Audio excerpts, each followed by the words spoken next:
NASA के साइंटिस्टों ने सबने जब दुनिया में ऊपर पृथ्वी ब्रह्मांड में ऊपर एक यंत्र लगाया कि ब्रह्मांड में ध्वनि कौन सी है, पता चला ओम गूंज रहा है, ओम। तो ये सिद्ध हो गया कि जो हम पढ़ रहे हैं ओम, ये ब्रह्मांड में भी गूंज रहा है। इस वीडियो को देखने के बाद ये सवाल आता है कि क्या हमारी भारतीय संस्कृति, हमारा ज्ञान किसी दूसरे के जस्टिफिकेशन की मोहताज है? यदि ऐसा है तो फिर तो हमसे ऊपर अमेरिकन कल्चर ही हुआ। इस स्टेटमेंट के बाद लगता है कि महाराज जी भी वेस्टर्न कल्चर से इन्फ्लुएंस्ड हैं। उन्हें भी अमेरिकन सुपीरियर लगते हैं, जबकि वे खुद एक कथा में कह रहे थे कि भारतीय लोग अपने माँ बाप की सेवा नहीं करते। वे वेस्टर्न कल्चर से प्रभावित हैं और उनकी तरह बनना चाहते हैं। तो स्वामी जी आपके भक्त कैसे होंगे जब आप ही अपने ज्ञान को जस्टिफाई करने का ठेका किसी और को दे रखे हैं? तो जिसको आप अपर हैंड दे रखे हैं तो उसकी तरह बनने में क्या गलत है? इस वीडियो को देखने के बाद तो मैं भूल ही गया था, लेकिन फिर एक सुबह मेरे घर पर इन्हीं महाशय के प्रवचन चल रहे थे। तब मुझे रियलाइज हुआ कि मुझे इन पर बोलना जरूरी है, फिर शायद किसी एक इंसान को मेरी बातें समझ आए। हमें यह समझना चाहिए कि किसी का ज्ञान क्या है। ज्ञान है जो आपका हो, ज्ञान वह है जो आपके अंदर से ही आपकी समझ निकले।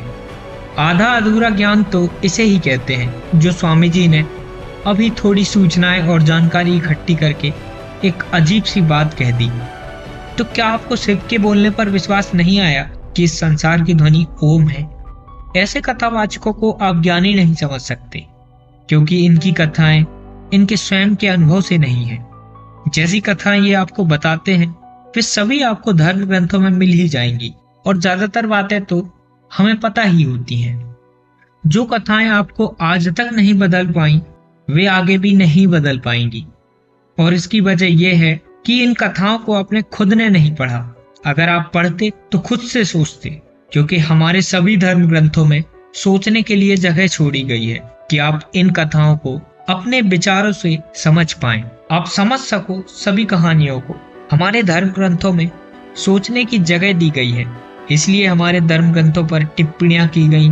समय के साथ इन पर अलग अलग विचार को समाहित किया गया और धर्म ग्रंथों में बदलाव आते गए, और वैसी ही जगह आज भी है। अगर आप ज्ञानी हैं तो आप भी ऐसा ही कुछ कीजिए, अपने ज्ञान को लोगों तक पहुंचाइए, ना कि किताबों की कथाओं को। वो सब तो हम जानते ही हैं। आपको लोगों को बताना चाहिए कि रावण को परम ज्ञानी कैसे कहा गया। जब वह अपने क्रोध और काम से मुक्त नहीं हो पाया तो फिर कैसा ज्ञानी? ये बताओ कि राम इतने ज्ञानी होने के बाद भी सीता को एक तुच्छ लालचन की वजह से वनवास क्यों दिए? सुना है आप आश्रम भी चला रहे हैं। बेशक वह आपका बिजनेस ही होगा, उसके नाम पर आप ना जाने कितनी डोनेशन पा रहे होंगे। आप सच में अगर इन सामाजिक प्रॉब्लम्स को खत्म करना चाहते हैं तो आप जितने बड़े फिगर बन चुके हैं उसके हिसाब से कुछ बदलाव तो आप कर ही सकते थे। पारिवारिक कलह कौन सा आज से है, ये तो राम और कृष्ण के जमाने से चली आ रही है। पांडव, कौरव, राम, केकई, और आजकल तो हर एक घर में आपको एक उदाहरण मिल ही जाएगा। तो महाशय, इन प्रॉब्लम को खत्म करने की कोशिश करो, ना कि इनका ऑल्टरनेटिव बनाओ अपने फायदे के लिए। कभी आप उन आश्रम में रहने वाले लोगों से पूछिए कि वे खुश हैं क्या परिवार से अलग रहकर, तो उनका जवाब होगा बिल्कुल नहीं। लोगों के बीच की प्रॉब्लम खत्म करने के लिए पहल करनी चाहिए। लोगों की लड़ाई को अपने लिए बिजनेस अपॉर्चुनिटी मत बनाओ। और रही बात ओम साउंड की, तो नासा को वाकई ओम जैसी ध्वनि ब्रह्मांड में मिली थी, लेकिन सिर्फ ओम जैसी ध्वनि नहीं, और भी अलग अलग ध्वनियां उन्हें मिली थी। एक्चुअली नासा जिस डेटा से सोनिफिकेशन करके इमेजेस बना रहा था, वही सेम डेटा से वे लोग यूनिवर्स के साउंड भी निकाल रहे थे। तब उन्हें बहुत सारी साउंड मिली।